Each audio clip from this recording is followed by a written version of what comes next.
Hey everyone, I'm the Rev. Version 1 of Le Mans Ultimate has landed. The game is no longer in early access. Thanks to Studio 397, I've had version 1 for about a week and I've put it through its paces as much as I possibly could so that I can review it for you guys. So that's exactly what this video is. My video review of Le Mans Ultimate version 1. Studio 397 have not seen this video before you guys have. I can and will always say exactly what I want. I tried to sit down and write a very professional script for this video, but I very quickly threw that away and decided to stick with doing things my way. So enough of this rubbish, let's get into it. Starting at the beginning, the first thing you'll notice is a snazzy new intro video. Now personally, I love an intro. Anyone remember this one?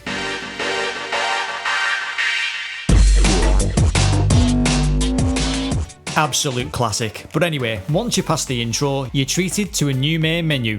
And it's in this menu where you'll get to choose the 2023, 24 or 25 WEC seasons, not to mention in the not too distant future the European Le Mans series. After that you're into the tracks, of which there are 11 tracks with 21 unique layouts. 4 of those tracks are DLC. In terms of the cars available, there are 4 GTEs, 12 hypercars and 10 LMG GT3s, as well as 1 LMP2. Now bear in mind, that's in the full game with all the DLC purchased. Version 1 comes with 2 new cars and 1 revision. The 2 new cars, the Mercedes AMG GT3 and the Aston Martin Valkyrie Hyper. The tweaked car, that's the BMW, which has been brought up to the 2025 spec. There's been some little quality of life improvements too. For example, the car setup screen now is much easier to navigate, with much more information on the first page. Everything you need in terms of traction control, brake bias, tyres, it's all on the first page, so you're not navigating through menu after sub-menu to get to the things you use race in, race out. So with the menus and quality of life improvements out the way, let's talk about a massive one: tyres. Now it's fair to say that I wasn't a huge fan of the changes made to the GT3 tyres in the last update. I struggled with the rear end of the car. It would snap on me out of the blue and there was nothing that I could do to catch it. Thankfully I wasn't the only one, with James Baldwin and David Perrell both commenting that it was quite easy to lose the rear. Well, fear not ladies and gentlemen, because changes have been made. So I jumped into the Lexus because prior to version 1.0 I would lose the rear of this car without any warning whatsoever. Yes! Yes! I could feel it snap. And within a couple of laps, it was clear. Mr. Hammond, I think we're back in business. We were indeed back in business. Remember all that low speed detail that they added? That's still there. The difference now though, the grip doesn't fall off the edge of a cliff when you're about to lose the rear. The snap, it's still there, it happens, but you can catch it and you know why it snapped. Every single time that I've span it in version 1.0, I know exactly why. I know that I've touched the brakes through the weight forward, I've carried too much speed into a particular turn, it's my fault, and now I know why. So now that's sorted, let's talk about this little beauty, the Mercedes AMG GT3. To say that I was blown away by this GT3 Mercedes is an understatement. Going into version 1.0, I didn't really give a monkeys about this car, I'll be honest. I was all about the Valkyrie. However, it became apparent after just a few laps that I had a new favourite GT3. Handling wise, it felt absolutely fantastic. It feels planted and assured with a great balance. The brake pedal's fantastic, and it felt like an accessible car to drive, which if you're not Jardier, like I'm not, you'll appreciate. Don't get me wrong, it wasn't boring. She certainly let you know where the limit was. Oh, and it sounds great.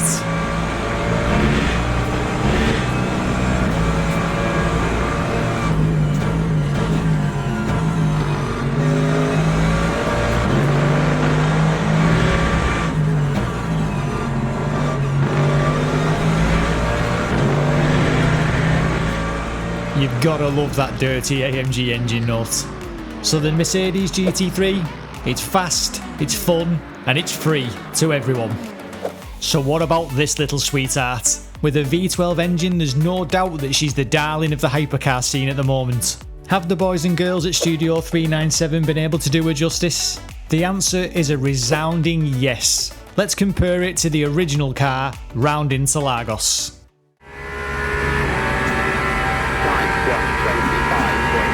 brake.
I'm sure you can agree that the audio team have done a fantastic job, with the real car just sounding that bit higher pitched on the onboard camera.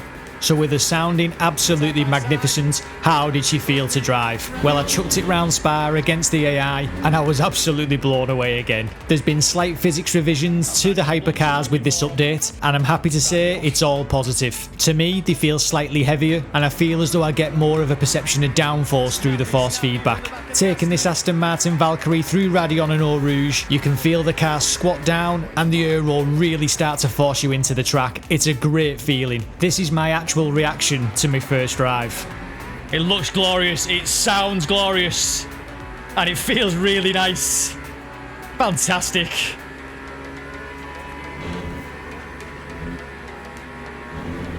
The downforce you can feel there is brilliant. Whoa! Aggressive from the BMW. So what's the verdict on the Aston Martin hypercar? I think it's blatantly obvious. It's absolutely fantastic, and once again, it's completely free if you own the base game. A genuine question now. The internet loves to find fault and jump on it, sometimes rightly so, sometimes not. But can you tell me when the last time any racing sim gave you two cars of that quality for absolutely nothing, didn't charge you a penny? I feel like I've been in this game a while now, and I can't think of one.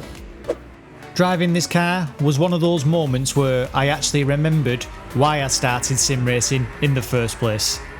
I don't make any apologies for getting excited about this kind of stuff and for loving this kind of stuff like I do. The little boy that was absolutely made up on Christmas morning 1997 to get his PlayStation, he's still inside me. I might be 43 now, but he's still inside.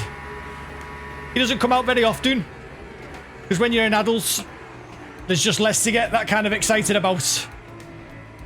But he's still there, and stuff like this brings him back out. And I miss that lad. I miss that lad that got excited all the time about random stuff. So what about the BMW M4 GT3? Well, if you liked it before, you'll like it now. It didn't appear to handle any different, apart from the fact that it was more settled due to the new tyres. But it sounds the same, it's just got some different front lights and some different rear lights. As much as I like my BMWs, they're not my first choice to drive when it comes to GT3 cars. But as I say, if your car was the BMW, then you're still going to love it. She's just a little bit prettier than she was before. So that's the three new cars, but many of your favourites are getting a fresh lick of paint with all the 2025 liveries thrown in once again for free. A few of my favourites being the Maple Leaf Corvette, the Le Mans Special Edition livery for the Toyota, and of course the Team Jota Hertz Cadillacs. I won't go through them all, but there's some absolute crackers. So what about the online in terms of connection issues? Well, I only got to test version 1 on specifically created servers by Studio 397. However, I can report that I had no connection issues whatsoever. I didn't have any lag, I didn't get booted from the session, but as I say, I've not been able to test the game in a normal public working environment. I can imagine that when version 1's released, the servers are going to get absolutely battered, so personally I'm expecting 1 or 2 issues, but I'll be keeping my fingers crossed. So how was the overall game stability in general? Now, when I got sent the last update early, the update prior to version 1.0, I could tell immediately that things weren't quite right. The UI was really slow, it didn't respond to your clicks, there were bits of text missing, it just didn't feel great. And unfortunately many users experienced connection issues, crashes, as well as other bugs. But I'm happy to report that as of now, in the 8 hours or so that I spent with version 1.0 over 2 days, I didn't have any bugs that I could see. In terms of crashes, I only had one, and that was a crash to black screen at the end of one of the online sessions, which involved me tabbing out and closing the game down via Steam. That's not to say that there aren't bugs, but I can only report on the experience that I had. And in my limited experience, I would say that the game was worthy of its version 1.0 title.